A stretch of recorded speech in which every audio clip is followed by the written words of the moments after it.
Good morning. This is Grant Goolabon, Deputy State Director with Americans for Prosperity, Pennsylvania. And as I speak to you this morning, we're on the verge of the one-year anniversary of Governor Tom Wolf's emergency declaration to deal with the COVID-19 pandemic. Since that time, the governor has made a series of decisions with minimal to no input from either affected Pennsylvanians, their representatives in the General Assembly, or groups representing various sections of Pennsylvania business and industry, parents groups and individuals whose children's education has been disrupted, and just simply Pennsylvanians that want to be able to conduct themselves in such a way that is responsible in dealing with the pandemic, but also allowing for needed economic and social activity to take place. And since the initial declaration, we're now past the fourth extension of that declaration for 90 days that the governor has done. So my guest on our conversation today is State Representative Kerry Benninghoff, House Majority Leader. Leader Benninghoff, thank you so much for taking the time to be with us this morning. It's our honor, and we're appreciative of you keeping your listeners advised of what's going on in their own state. Well, thank you very much. I wanted to begin just by talking about not only what's been going on during this past year of being under these emergency declarations, but also what the General Assembly has done during that time. You assuming office by vote of your colleagues as Majority Leader last June, and then reaffirming that this January. And you've had a front row seat with everything that has gone on in terms of both the governor's response to the pandemic, his agency representatives' response, and what you as legislators have done in order to try to respond to the needs of your constituents throughout Pennsylvania during this time. If you can kind of give us a sense of what that's been like over this past year.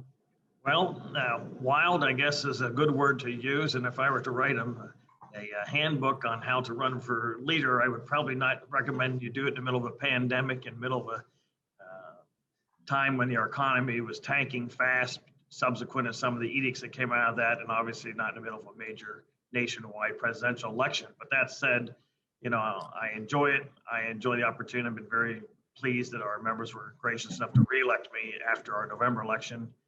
We do reorganizational meetings in January. As an old wrestler, telling me it just gives you an opportunity to try to measure up to the bar. You get more challenge. You just got to work a little harder. And I couldn't do that without a great team. I've been blessed with great staff people, and whether it's our ledge director, our public relations individual, our chief of staff, and all the support staff. And that said, I think our members buckled down. One of the things I'd say most proudly is throughout the pandemic, the legislature was in session almost every single week, other than maybe 2 weeks in the initial part of this. Nobody really knew exactly what to anticipate. We watched what was going on across the nation and across the globe in both Italy and China. And obviously everybody's a little shy of how to respond to these things, and cautious is probably a better word as well. But that said, we chose that we need to lead by example, and that government should be functioning to the best of their ability. At the time, I was actually Majority Whip, and we actually devised a system in our office to allow our members who did not feel comfortable being here in person to be able to vote remotely and still represent their constituents and cast their votes accordingly, dialoguing with us up to the moment the vote total was tallied by the speaker.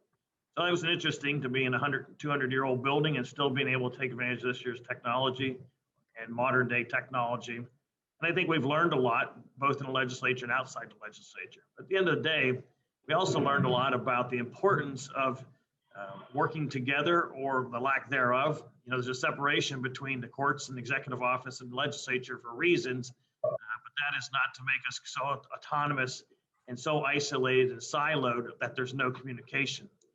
And you can do communications very safely today with the technological ages. And since the beginning of this pandemic, the one thing that we asked most was, please let us form a task force, let us all work together on this. Because at the end of the day, we're all serving the same constituencies. And that just did not happen. And now here we are 11, 12 months later, and actually finding out there's a lot of siloing even between the Department of Health, Department of Aging, and a lack of communication with them. And we're constantly being told, follow the science. We know what we're doing. And yet there was some interdisciplinary team that was allegedly put together that to this day, none of us really know who was on it. And who's really making the decisions to whether or not your children can be in school, whether your business is considered essential, whether you're considered essential, and your livelihood can be crippled. I find that very frustrating. I still do. Absolutely. I mean, as you spoke about the siloing between the various departments, I mean, I think that just drives home the critical role that the General Assembly plays in oversight of the executive branch, and really that's what's been lacking, not for lack of effort on the part of you and your colleagues, but because, as I heard during the debate and we'll get into talking about the ultimate solution that you all have put in place, which is the constitutional amendments on gubernatorial emergency powers. They'll be on the ballot this May. But the extent to which that you all tried to get information and tried to get the governor and his subordinates to talk about, justify why they were making certain decisions, and that just wasn't happening. You weren't getting the answers that you and your constituents were looking for. And sadly, even yet today, we still don't get a lot of these answers. And frankly, this should not be a wrestling match. This is not a match to see who's most powerful. I think our constituents expect us to be able to work together. And I think there are those who think that the governor is this almighty ruler that has ultimate say in everything, but they don't realize the governor can't even introduce a bill to become law without using one of the legislators. And that's an important process. And more importantly, you want to have balance. You don't want one person governing the lives of 13 million people and or his Secretary of Health doing that. So yes, there was multiple times we pushed back. We put some bills in to do what we call reopener bills. It was very obvious early on into the pandemic that the overflow of participation within our hospitals and need for bed space was not going to be as grand as it may have been in other countries. We provided other opportunities.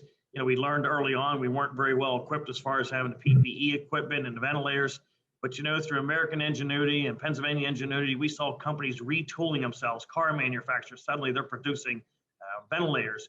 We see all kinds of companies that were suddenly producing masks and protective facial gear. And to me, that is a great example how Americans rise up when things are tight and tough and challenged. So why not keep them as unbridled as possible? But to sit there and arbitrarily say, your business can be open, but my business cannot be. Providing the same service, selling the same product. We saw a lot of small mom and pop businesses squashed while their large box retail stores were selling the washers and the dryers and things that people still needed, pandemic or not. And frankly, probably needed more because we were washing things and being far more protective. And yet Joe's Appliances was told, you're not essential, you can't be open. If you go in a lot of your local, not Rite Aid stores, but some of your hardware stores and things, many of them now sell a multitude of things to try to diversify their inventory that can provide people, whether it is cleaning supplies, Lysol and germ killing things, in addition to lumber, bolts, lights and things, but yet they weren't allowed to be open. So we found that really frustrating and continue to do that. And now we're starting to really see the economic impacts where some are going to be closed permanently. It's really a clash between two fundamentally different visions of the way the government should operate and of the capacity of Pennsylvanians to be intelligent and innovative and respond to challenges and to make changes that are needed whenever circumstances dictate that. But the response from the governor and the executive branch has been completely the opposite, that they don't seem to trust individual Pennsylvanians to make good decisions. And also they don't seem to trust their elected representatives in the General Assembly to be involved in providing input, not to be micromanaging the response, but to providing input as circumstances change and new information becomes available so that strategies can be adapted. And I know that you all you got to the point where unless something was done about this, nothing else was going to move forward that was positive. Well, Grant, you hit the nail on the head. We, by our nature of being smaller legislative districts, represent about 65,000 people. The Senate representing 250,000. On an intimate day-to-day basis, we see a lot of our family, friends, neighbors in church until they were shut down, at restaurants until they were shut down, or schools that we were hearing on a day-to-day basis from our constituents. And that is the design of the General Assembly, that you come to Harrisburg and you legislate on behalf of these people and you communicate these to the bureaucrats elected in the different departments as well as the governor's office and share what we're seeing and hearing in the local districts. We couldn't even get them to understand the fact that three guys banging shingles on a roof aren't going to be up there giving each other COVID. But yet we were shutting down one of our larger industries, and that is home building business. People who were within 2 months of closing on their home sales were told, sorry, we got to shut this down. And you say, well, we already sold our other house. We're living in a motel now, and then they had to continue to live in a motel, or some people actually bought campers and they had to live in them in the interim. To me, government should be able to be there to assist in emergencies, providing guidance, providing assistance, but not punitive and in a punishing manner, shutting people down. We have businesses, as you know now, that are actually going to be financially punished, fined, or their license removed from them because they continue working towards the end of this last pandemic extension because they financially couldn't take the hits any longer. They didn't want to be laying people off. And the last thing I want to say to that, I commend a lot of these small businesses that continue to provide health care to their employees throughout the pandemic. The one thing that they could do, even if these people weren't coming to work, is they kept paying out their own income to make sure their employees stayed covered medically at a time where some of these business owners were losing income. I think that really speaks boldly of them.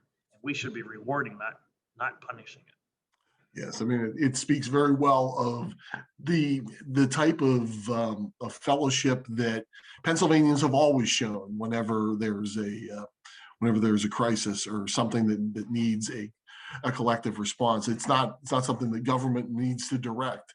Government doesn't have a monopoly on compassion, and individual Pennsylvanians have shown that throughout this pandemic and how they've helped their neighbors. Now, you mentioned the reopener bills that you and the General Assembly have passed and that the governor vetoed all throughout last fall. Trying to reopen bars and restaurants, trying to allow parents to be able to come to their children's school athletic events and things like that. But failing all that, you finally were left with no option but to put forth the joint resolution to put constitutional amendments on the ballot that would curtail the power that a government has in an emergency. And talk a little bit about both of those amendments. I mean, I know there are three on the ballot, and certainly in favor of the third one as well. But we can talk about the two relating to emergency powers. No, you're correct, and just as you gave a little bit of history on that, we did put some reopener bills in there, trying to be common sense.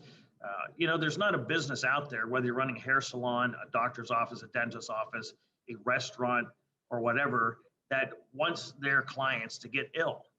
You look at some restaurants and they put the plexiglass dividers up in between, they separate the tabletop space. They love their customers. They want to take care of them. They want to be able to, provide whatever their service is and do it in a safe manner. Cosmetologists and things, they're actually trained in a lot of infectious control types of things, as well as barbers and whatever else, that we need to let these people practice their trade without being so punitive. And so in addition to the opener bills, we obviously did some veto overrides. Lost them marginally. But the one that really kind of frustrated us was when we did one regarding PIAA ruling. Even they felt that children could have their parents, grandparents adequately in the stands, social distance within the stands. Most of our athletic events aren't fully attended. The stands aren't bursting open. That these parents who pay these taxes for their schools, pay for these extracurricular activities, weren't even allowed to go see them. It just made no sense. And when we did the veto override with that, we came within 2 or 3 votes to having that done.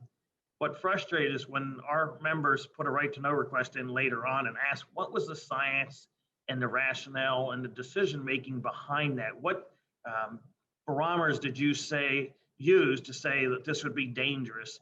And ironically, when we got that back, there was none.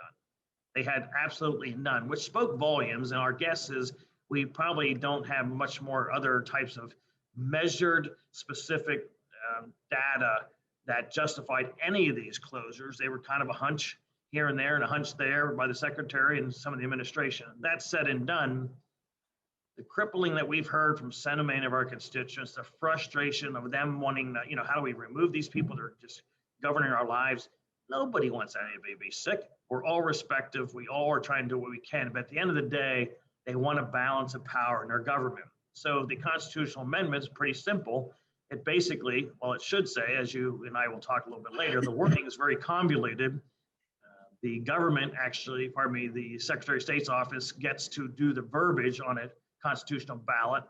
And for those who preach and believe in having good access and fair access to ballots, it's not just poking a hole and making a vote. It also be having very clear, simple language for any of these constitutional questions, which some people are fearful anyhow, but this is a very important one. It very simply should say, should the General Assembly have oversight and a say during a disaster declaration that goes beyond 21 days before a governor can extend it? Something very simple. That's not how it's written, but if I was writing, I would basically write it that way. Right now, a governor, regardless of party, has the ability to continue to extend these disaster declarations over and over and over. Most people don't realize we are actually under 3 disaster declarations right now. One having to do with opioid crises, which has been going on, I believe, for 4 or 5 years. This one currently is a disaster declaration, which is important. That's to give the government and all associated individuals, hospitals and wherever, time to make sure we have the ability to respond, make sure that we have the equipment, et cetera. But it didn't take long into this pandemic for us to realize where we were and what we needed and what supplies we needed. But more importantly, the General Assembly should be part of that. We have not until 3 weeks ago did a task force finally get put together at our constant request so that your voice through me or through your senator can be spoken. Constitutional amendment should be very easily spoken. It does not give the General Assembly any more power than the governor. All it says is your elected representatives should have a say if this disaster declaration should be extended. And I'll conclude on this one specifically. To me, there's no irony that this most recent extension actually goes to 1 day after you folks are to cast your vote on whether or not you think there should be some shared ability in these disaster declarations between the governor's office and the General Assembly. It's almost, I wouldn't want to use the word insultive, but it just seems ironic that it's 1 day past this constitutional question on the ballot. I'm sure that's a coincidence. On the second constitutional amendment question, not only on the first one talking about the limitation of the length of the declaration before the General Assembly would have to give its assent to continuing it. The second dealing with what types of emergencies the governor can declare once a particular emergency has been ended by vote of the General Assembly, that the governor can't just come back and declare a substantially similar emergency and continue to extend his power that way. Yeah, actually, the first one has to do with the ability of the governor. It says something along the lines, shall the Constitution be amended to change existing law? They word it with inflammatory words, in my opinion. Yes. Increase the power of the General Assembly to unilaterally terminate the extension of a disaster declaration. Really, we're just asking to have a voice in that. The ballot number 2 question has specific to deal with the 21 days, whether it can just be automatically extended. We believe, again, regardless of why the pandemic's there, all we're asking is the General Assembly, the very people you folks elect to represent you, have a voice before a governor can just nilly-willy continue to extend these all on his own by himself without representation. And, by doing so, we would have to pass a concurrent resolution between General Assembly, meaning the House and the Senate, in order to do this. Well, if it's truly an emergency, do you think we're not going to do this? We care about the same people, we represent the same people, but it's about making sure that the voice of the people are actually heard in this kind of decision. Yes, and you mentioned the prejudicial language as well. And again, Another sign that the administration, for whatever reason, doesn't really seem to want the people of Pennsylvania to have the final say on what goes on in terms of their lives and their livelihoods, and that they're not capable of making that decision. But the General Assembly, on the other hand, has put forth these questions with the confidence in the people of Pennsylvania that they'll be able to weigh all of the competing factors and make a decision that's rational and something that will be good for the future of handling real emergencies as they come forward in the future. I believe that most Pennsylvanians know how to self-govern. And even throughout the pandemic, people got the message: you got to wear a mask, got to wash your hands, social distance, be courteous to people, whether you're in an elevator or tight spaces, whatever else it is. I just hope that the length of these questions does not dissuade people. I find some irony. The ballot 3 question that they do want is only 32 words, but the other ones are beyond 70 some words, with what I consider some inflammatory verbiage used in the beginning parts, hoping that people aren't going to read through the whole thing. But at the end of the day, ballot question number 1 and 2 should be very simplistic, and it's about whether or not there should be shared power, and it's really not even power as much as decision-making abilities between your General Assembly, those you elect, and a governor's office, regardless of who the governor is. It's just reestablishing checks and balances, which is one of the hallmarks of our system of government at the federal and at the state level, to make sure that the co-equal branches have a co-equal say in what goes on. I've always been impressed with our founding fathers, who truly believed in that. That wasn't a partisan thing for them, but they lived under a tyranny system, and that's why they left. That's why they risked everything they did to come here to Pennsylvania and to the United States to establish this form of government. And at the end of the day, again, if you truly believe in fair access to ballots and having your word be heard, then these ballot questions should be worded in very plain language and as succinct and short, so people get the knowledge of what it is and can cast their vote. I'll just close with one final point that goes back to what you said about this not being a partisan issue. I mean, states around the country are wrestling with the very same questions about the extent of executive power in an emergency. And it's not just in states like Pennsylvania, where you have divided government between the executive and the legislative branch. You've seen other states where you've had legislature and governor of the same party, where the same debate has been going on about who should have what authority and how much authority should one person have and for how long, without the input and the consent of the people's representatives in the legislative branch. Well, I'll close out my side of this dialogue with something I share often with visitors and young people in classrooms I speak in. And I tell them, my chamber of 203 members has people from all walks of life, all different experiences, all different educational and work experiences. And you'll learn something if you listen to people, and we have an inherent responsibility to listen to other people's discussions and debate. It may not change my opinion, it may not change my vote, but you will learn something. And so the idea of our chamber being a melting pot along with our sister chamber in the Senate, that is kind of an advisory melting pot of people from all different perspectives that should be in these decision-making things in conjunction with the executive branch. And that's all we've asked from day one. Here we are 365 days later almost. That's all we're asking now. And we're starting to see some results of the task force and the fact that some of our members are participating. But at the end of the day, you, the public, should expect no less than that kind of cooperative arrangements. Doesn't mean we all have to agree on every issue, but we should have equal opportunity to share our input, because sometimes our own experiences and what's going on the home front is stuff that the administration's not seeing. Very well said. I mean, more information, not less, is always the way, the best decision making.